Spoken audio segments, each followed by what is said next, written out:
Have you ever felt that real pressure to compromise, on your beliefs, to maybe bend just a little bit, even when something inside just tells you, no, stand firm? Oh, definitely. Or maybe you've wondered, is it actually possible to handle all that external stuff, all those pressures, without cutting yourself off? Or feeling like, you're missing out? Yeah, it's a big question because the world, sometimes subtly, sometimes not so subtly, it's always kind of pushing us towards fitting in. Right. Just going with the flow. Exactly. So how do you hold on to a deep conviction when, the tide of popular opinion or just circumstances feels so strong? That's really the core of our deep dive today, the power of an uncompromising life. And we're going to explore this through a really fascinating study of the biblical figure Daniel. Right. We're drawing insights straight from excerpts of a detailed look at Daniel, specifically chapter 1, verses 8 through 21. So our mission today is pretty clear. We're here to unpack the proof, the benefits, the sheer power, and maybe the energizing principles behind living that kind of uncompromising life. Yeah, we'll be pulling out key insights you can apply in, all sorts of situations, and maybe uncovering some surprising facts from the text itself along the way. Okay, let's dive in then. Daniel's story. It's not just some ancient tale, is it? It feels more like a blueprint for conviction. When you look at his first big stand, what makes it so powerful right from the get-go? What's really striking is how the source defines this uncompromising life. It's not just about what you don't do, what you avoid. It's equally about what you actively choose to do. It's this balance, a purposeful no to some things, but also a deliberate yes to others. So like the negative and the positive together. Exactly. It's what you don't do and what you do. That combination, according to this text, is what really builds character. Daniel didn't just say no to the king's fancy food. He was probably tied up with idol worship, maybe? Possibly, yeah. But he was also known for consistent prayer. He embodied both sides of that commitment. He wasn't just avoiding, he was actively practicing his faith. Right, so it's setting boundaries, yes, but also building something positive within yourself. Okay, that leads us right into the first major theme from the deep dive, the decreed foundation of an uncompromising life. The study really hammers this home, like a life that can't just, float in midair. It needs a really solid base. Absolutely. And Daniel's decision, the text says he purposed in his heart that he would not defile himself. That wasn't about peer pressure or trying to be a hero. It was like deep inside, personal, and internal resolve. That internal part seems key, and the study calls this foundation the sure foundation. Yeah, it portrays it as aligning your life with these unchanging principles, described as like a tried stone, a precious cornerstone. Like building a house on solid rock? Exactly. The analogy uses building on rock, so when the floods come, the pressures, whatever, the house stands firm. It can't be shaken. It speaks to real stability, knowing where you stand. And it sounds like making those convictions visible, actually living them out, is part of that foundation too. Definitely. It's about choosing a path away from, what the source considers wrong, and rooting yourself firmly in your ethical or spiritual framework, whatever that might be for you. Okay. And then there's the flip side. The source contrasts this with a shaky foundation. Right. And that's linked to what it calls an uncommitted life. The kind of life that just follows others, doesn't have that deep commitment to its own guiding principles. Sort of wavers when things get tough. Precisely. They're described as ever learning and never able to come to the knowledge of the truth, which, just leads to instability. You're constantly shifting. That's a really stark contrast. So thinking about us, listening, how do we spot a shaky foundation? Maybe in our own lives or in the ideas we come across. What are the risks, really, of building on something unstable? That's the crucial question, isn't it? Discerning what actually grounds us versus what leaves us, vulnerable to every new trend or pressure. And then there's a third aspect here, under this foundation idea, the sanctified fortitude of an unconquerable life. Okay. Think about Daniel. He's a captive, right? In Babylon, a foreign, powerful land. Yet he stands his ground with this incredible inner strength, this courage. He goes straight to the top official, doesn't he? He does. That takes guts. And this fortitude, the study links it to a deep personal commitment, turning away from what it calls youthful lusts, which seems to mean more like self-indulgence, fleeting desires. Not necessarily just physical stuff. Right, more broad. And instead, pursuing righteousness, often helped by godly companions, people who share those same deep convictions. finding your tribe, so to speak. A captive, but somehow unconquerable. Yeah, that's powerful. And here's where the source says something really surprising. It connects this unconquerable life to overcoming deep fears, even the fear of death, through what it frames as unity with Christ, or a deep alignment with a higher purpose. Interesting. The text actually says, if that dream, progress, and vision came from the Lord will keep it alive. So it's suggesting it's not just about willpower.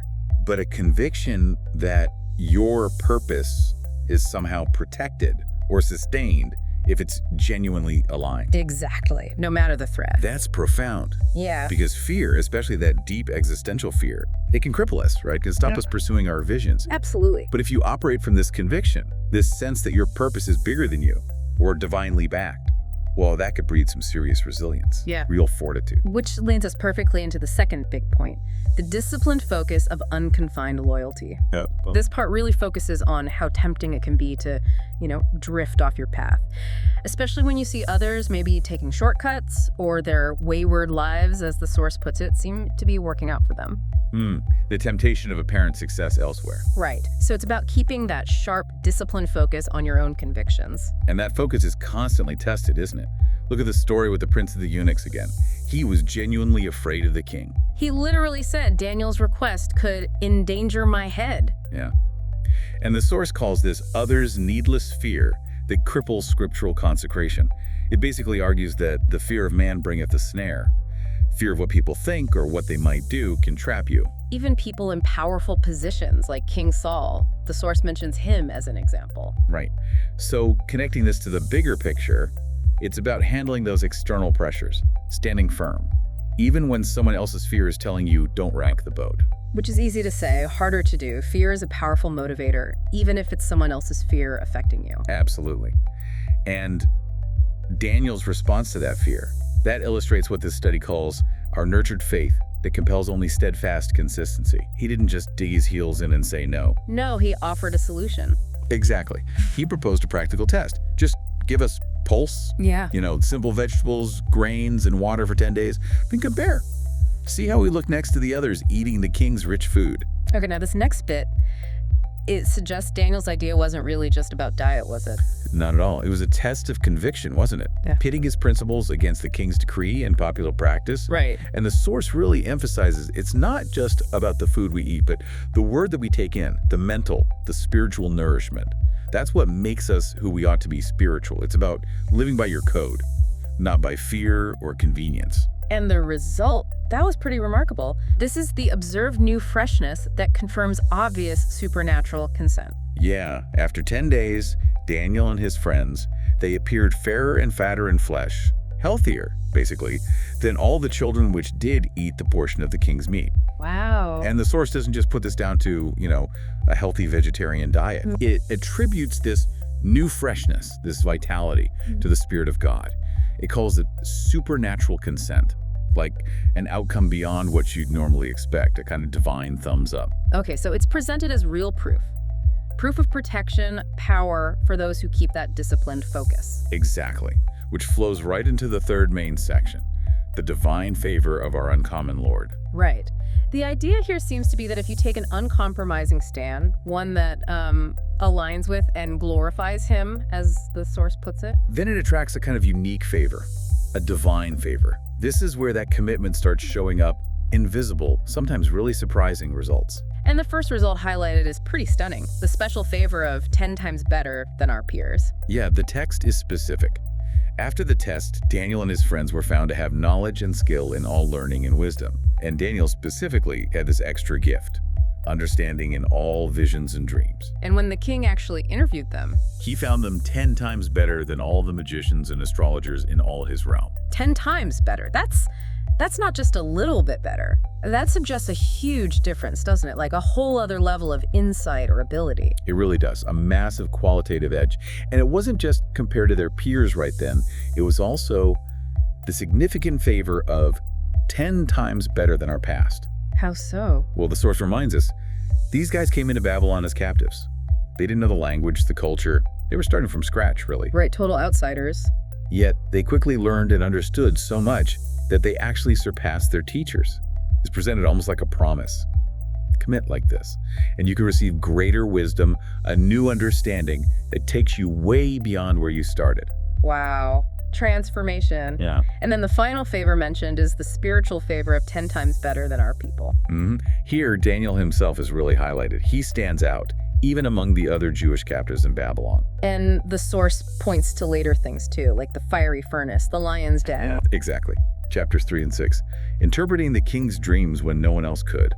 It all paints this picture of someone whose consistent commitment led them to stand in prominent and eminent places, exceptional influence, leadership, seemingly flowing from that unwavering conviction. It's quite a story, isn't it? How that deep conviction, if it's truly rooted and lived out consistently, can lead to these remarkable, almost unexpected outcomes. Outcomes that maybe don't make conventional sense given where they started. Yeah, it really emphasizes the ripple effect. We've explored how just one choice, like Daniel's initial decision about the food, seems to echo through his whole life. It impacts well-being, wisdom, influence, everything. It's a powerful story about standing firm. And building on that sure foundation we talked about, maintaining disciplined focus even when others are afraid or taking different paths. And the potentially transformative results that can follow. And that dual nature, right? What you don't do and what you actively do. It's not passive. It's a deliberate, ongoing commitment. So, thinking about Daniel's story, and maybe those moments where you feel that nudge to compromise, here's something to think about. How might focusing on that kind of disciplined loyalty to your own core convictions, even in the small, everyday choices, how might that impact your own potential for maybe achieving those 10 times better outcomes in your own life?